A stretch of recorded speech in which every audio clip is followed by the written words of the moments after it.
Hi guys, and Hound here. So today we're going to be discussing about Bleu de Chanel Eau de Toilet versus Bleu de Chanel Eau de Parfum. The difference is that the Eau de Parfum has a bit more additional ingredients. For example, aldehyde notes in the opening. It has coriander in the opening. It's got amber and amberwood in the base.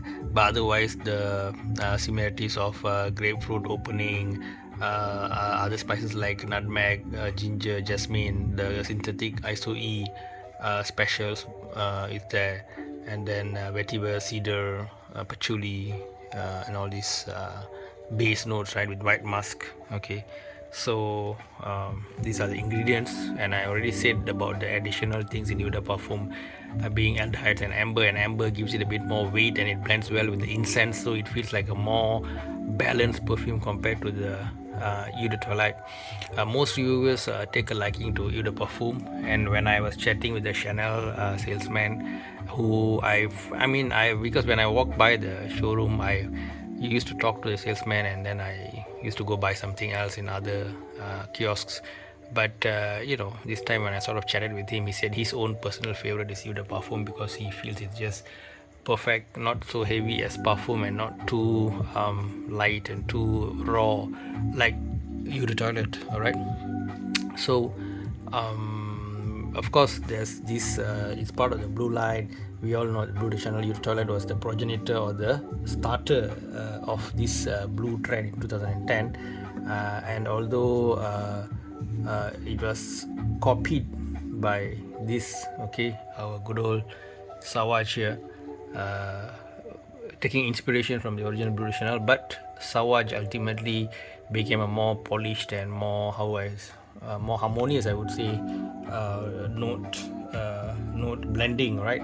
So it became just breakthrough popular perfumes. Then, so for people who don't want to smell like Savage, like everybody else, then they go into Bleu de Chanel, which is very similar. Eau de Toilette very similar to Savage, and Eau de Parfum if you want to have a bit more of that amber tone in the perfume. Okay, in terms of projection and longevity, of course, Eau de Toilette has less longevity but better projection, whereas Eau de Parfum has more longevity, maybe about 6 hours, and projects a bit more moderately. Okay, so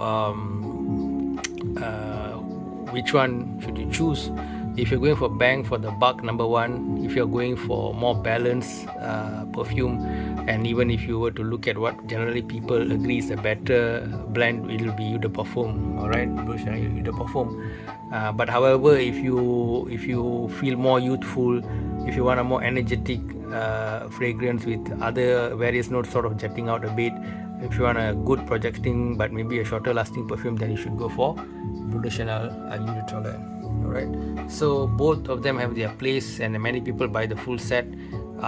So depending on your budget and your sort of personality, okay, you can a bit more mature people will go for the Eau de Parfum because it's a bit more toned down, a bit more well blended. It's not so in your face, okay, like the Bleu de Chanel Eau de Toilette. Alright, so that's some of the points I want to share with you in comparing these two perfumes. Right, I do have I'm trying to look for Gentleman Givenchy Boise, which I feel is again a very well blended perfume. So if you want alternative, okay, if you smell Bleu de Chanel perfume and you find that it's a very common, you find a lot of your friends having it and you want something a bit more different, then you can consider the Gentleman Givenchy Gentleman Boise. Okay, so now I give you the bigger picture here. Alright, to the left we have Bleu de Chanel Eau de Toilette with Savage being its similar style, but I would have to say that Savage has a much better atomizer. Even they pay attention to even the atomizer. The spray is more fine and feels more quality compared to even the Chanel. And of course, Chanel is better than some of the other lower price perfumes in terms of the atomizer, the magnetic cap, and so on. Alright, but if you want for a bit more mature, a bit more well blended, one can go for this. And Gentleman Givenchy Boise has incense and chocolate as well. So when I wear this, I feel really like, like a man, like how to say, a man who's been through it all, a bit of a more mature alpha male, I would say. All right, that's that. All right, so that's my alternate suggestion for you. If you like Eau de Parfum but you want like you want to explore more, then you can test this out. If you like Bleu de Chanel, you want something more popular, more easily liked by people, more compliments, then yeah, you can go for the Dior Sauvage. All right, okay, so that's just a bit more discussion. I mean, I started off with comparing Eau de Toilette and Eau de Parfum, and then I went a bit on a tangent with the others, but just to give you more options, right? So I think nothing wrong in that. So ultimately, the conclusion is that in this boxing battle, it depends really, actually, to be honest, on your age, and as I mentioned earlier, right, on your age and on your kind of polish you want from your notes. You want it to be more standoffish, or you want it to be blended in harmony. So for me, I would lean a bit more, slightly more towards the Bleu de Chanel Eau de Parfum as a better one. So what do you guys think? What is your opinion, and why you think one is better or the other? Do share in the comment section. Otherwise, I hope this discussion or this battle of Eau de Toilette versus Eau de Parfum by Chanel was of help to you. Thank you guys. Take care. Bye bye. See you next time.